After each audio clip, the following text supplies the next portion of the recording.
There is some new work out this week that is suggesting that shedding may actually be real. And what Robert Malone, who was one of the creators of the mRNA platform, has said is this is precisely one of the reasons that they called them vaccines rather than gene therapy, because if they'd called it gene therapy, they would have been required to test before bringing to market these products to make sure that they didn't shed onto people who had never been transfected. Hold on. Okay, just a sec. Hold on a second. Okay. So, just a minute. Sorry. Okay. We're giving somebody the code to make the spike protein of the virus. Yeah. This creates immunity. How, though? Because now you've got just the spike protein of the virus. So arguably, the spike protein won't kill you because it's not the whole virus, but your body knows how to take out the spike piece. So if you get COVID, it'll kill it. Am I sort of right there? Yes, exactly. In theory. Assuming, and there's a lot of black boxes in there, but assuming that SARS-CoV-2 never shows up without the spike protein. Got it. If your body is making the spike protein and your immune system goes, oh, spike protein, that's foreign, that's not self, I'm definitely going to be able to respond to that if I ever see it again.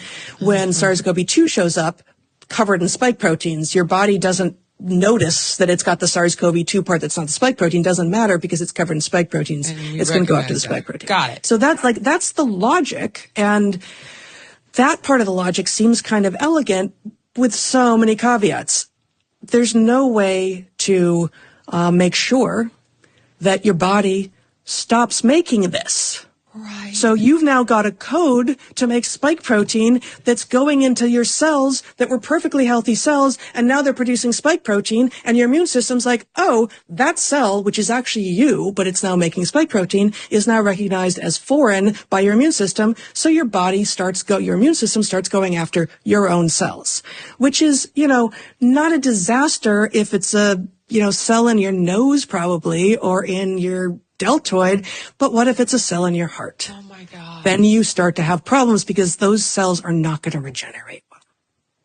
So you also have the mRNA that's being injected is not actually the original SARS-CoV-2 mRNA. It's been stabilized to make it more permanent by replacing the uracil with something called pseudouridine so that it doesn't decay even at the rate that it normally would.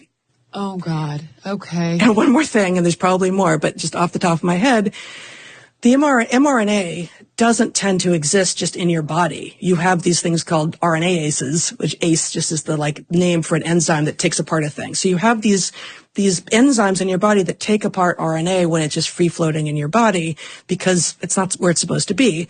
And so in order to get this transfection agent into the cells where supposedly you want it, I don't, but supposedly you want it, you have to protect it further. And so it's coated in these lipid nanoparticles, which themselves... Cross the blood-brain barrier. Right. Oh, my God, Heather.